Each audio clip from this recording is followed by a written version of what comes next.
Hey BoLS fans, AdamHarry here with a quick overview of the Fantasy Flight Games Star Wars role-playing game system. So if you haven't seen them before, we've actually done two overviews of these books so far. We've done Age of Rebellion, Force and Destiny, and the funny part is Edge of Empire actually came out first, and we haven't done an overview of that. I may do that at a later point, but we have all three books. We wanted to show them off together in one quick overview of the entire system. So you may not know this, but each book is actually compatible within itself, so within the whole system. So Edge of Empire works perfectly fine with Age of Rebellion, and Edge of Rebellion works perfectly fine with Force and Destiny. You get what I'm saying? It's the whole trifecta. So why do you want these three books, and what are they for? Great question. That's what we're going to cover today. So first off, the first book that came out was Edge of Empire. This one covers some of the typical classes you might see from the movies. It's basically non-force users. It's smugglers, bounty hunters, settlers, explorers, basically the people that live on the edge of the Empire. You know, it's a little bit more lawless than some of the core worlds of the Empire. It's out on the fringes. It's where you can have some fun. This is your Han Solos, your Boba Fett's, your Jabba the Hutt type characters. So that's what that's coming from, right? Age of Rebellion, that focuses more on being part of the rebels, and it's got more of a space combat kind of feel. It has special classes specifically for being an ace fighter, being a naval commander, space naval, not boat naval, but whatever. It's got more classes for like mechanics, stuff like that. But there's also, again, rebel specific stuff, and we'll get into. They actually have different mechanics for both. The last book here, Force and Destiny. This, of course, is for your Force users. Now, these books both briefly discuss Force users, but they don't go into great detail. That's what this book is for. It's got all your Force-sensitive stuff, all your different Jedi classes, your Sentinels, your Guardians, stuff like that, your Mystics, all your different Jedi classes, plus it has all the cool Jedi tech, lightsaber stuff. These books cover other like the gear and stuff in this book is more blasters and weapons and stuff like that. This is more rebel-focused, ships and things like that. But this one has all of the cool Jedi stuff. So we're going to go through each one really briefly. I'm going to show the differences off as far as the mechanics, what they each include. But the big thing here, the big thing I want to stress is that each of these books works together perfectly fine. The core rules and core mechanics of the game are the exact same across all three books because it is one whole unified system. So that's pretty cool. So real quick, we're going to jump through, I'm going to go through Edge of Empire. I'm just going to flip through some key stuff here, and then we'll go through each one really briefly. So let's go ahead and jump on into the Edge of the Empire. Here we have Edge of the Empire. We're going to jump on in. Again, this is not going to be an overview of the whole book. I just want to point out some key things. First off, I want to show off the table of contents. You see here, this is a big book. All these books are about 450, 460 pages, hardback, full color, really nice production values all the way through. You might not be able to make it out too well on the screen, but there's a couple of key things I want to point out. During character creation for Edge of Empire characters here, during your character backgrounds, you do all that in the first step, character background. Second step is your obligation. So this is the unique mechanic that is for Edge of Empire characters specifically.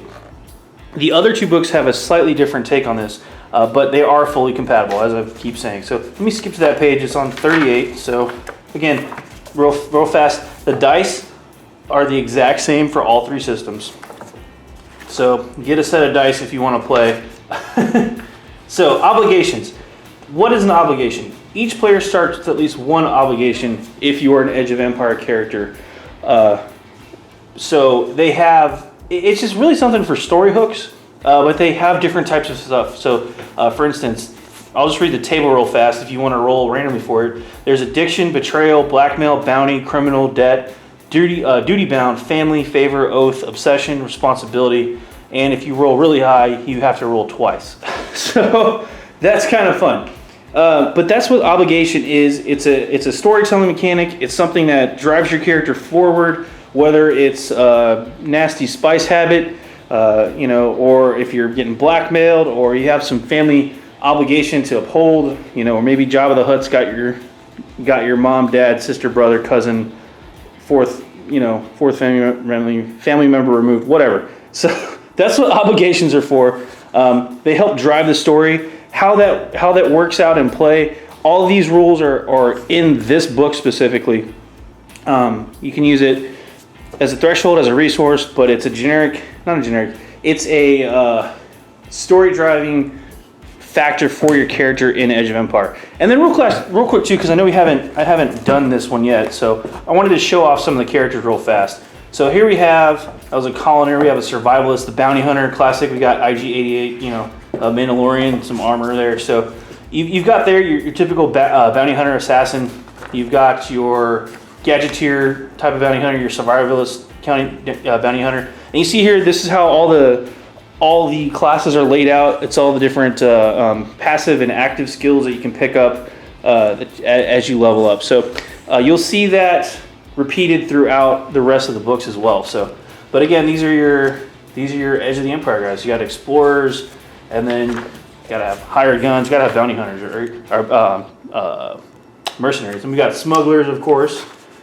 Pilot smugglers. So this one doesn't ignore space combat entirely. It does have ships and stuff like that. The Age of Rebellion book has more of a focus on that stuff, but you can't do it in this system or with this book. So scoundrel tree. You've got your smuggler, thief, and stuff like that. I think it was a slicer as well. I think that might have been here. Yeah, here we go. Technician, slicer. Those are the hackers and stuff like that. So. But as far as spending experience, gear and stuff like that, that's all part of this one too. So that said, let's go jump real quick. I'm going to show off the differences in Age of Rebellion. Okay, Age of Rebellion, I've already done the overview for this book, but we're going to flip through it real quick again. Just want to show off. Table of contents, again, this game actually, instead of having an obligation as a character driving factor, we have duty. And that's on page 46, and then it's also fully compatible on page 342. Again, these are very big books, so let me go ahead and skip over to page 46 real quick.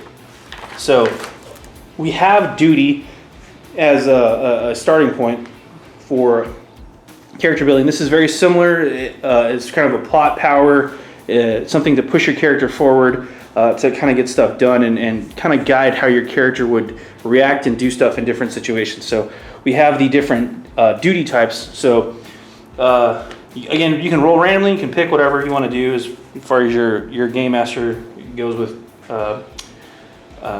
character creation. So you've got combat victory, counterintelligence, intelligence, internal security, personal, political support, recruiting, resource acquisition, sabotage, space superiority, tech procurement, and support.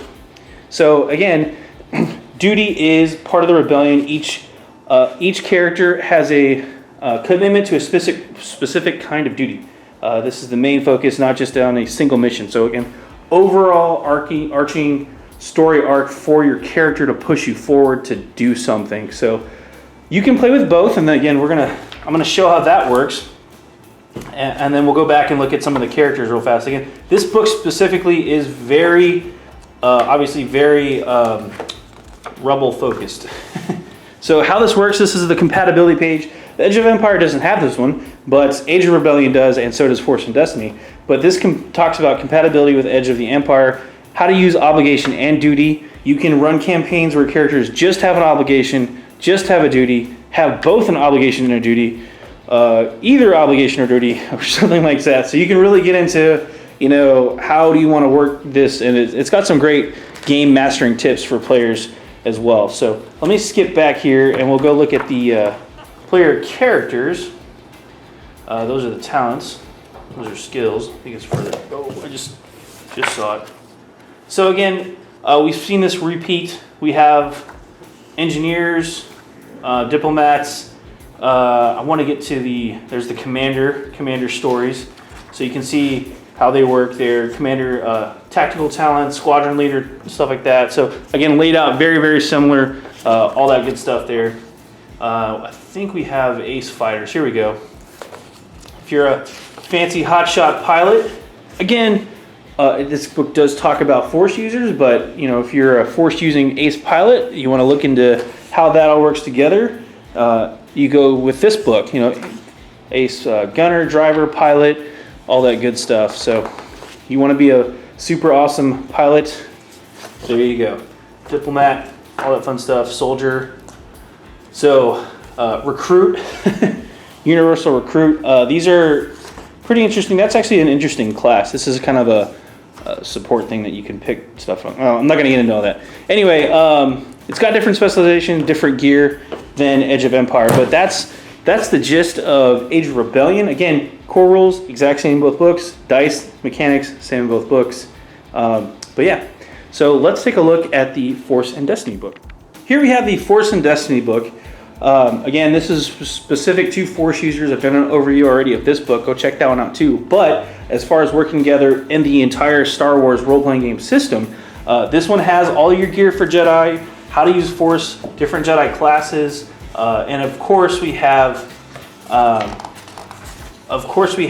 their own specialty thing. We had obligation, duty, and this book introduces morality. So, and how that works with being a Jedi. Obviously, there's two sides of that coin. You may have heard of it, light side, dark side. That's where the whole morality play comes in. But this one, again, fully compatible with the other books. We talks about it right here. How to run Force and Destiny game. Where was that? It's on page 300 something or other. But yeah, cross game line compatibility. This book has the most up-to-date version of the cross compatibility rules, if you want to look at it that way. So first off, let's go jump in and talk a bit about the morality on page 48. And here we go. Wow, right to it. So what is a character's morality? So each player in Force and Destiny has morality. This is the good or evil that the character has. Shared morality. So that's kind of how the group morality works together. It's probably best if you all have at least within one shade of each other. So if you're neutral and you can work with good guys, if you're neutral you can work with bad guys, but you probably don't want good morality and evil morality working together unless you run some really dynamic party conflict. That's going to be, it's all you. How to use morality when you're building a character.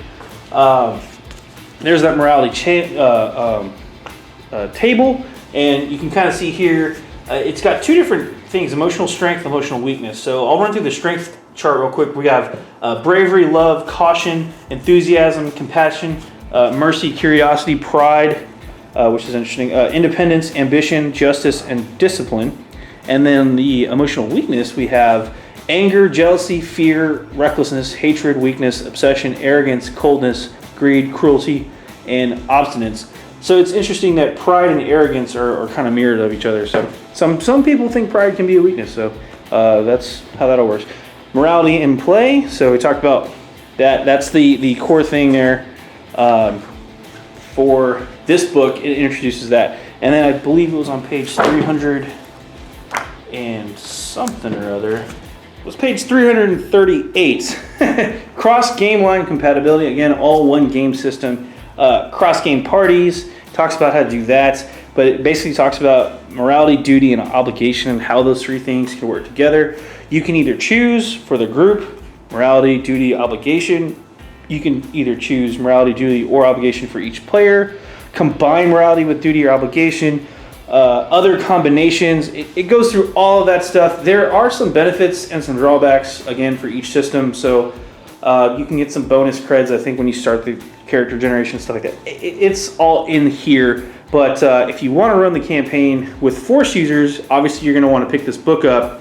But if you're the DM or the GM, whatever you want to call them, you may want to look into the other two books as well, just because it's good background stuff.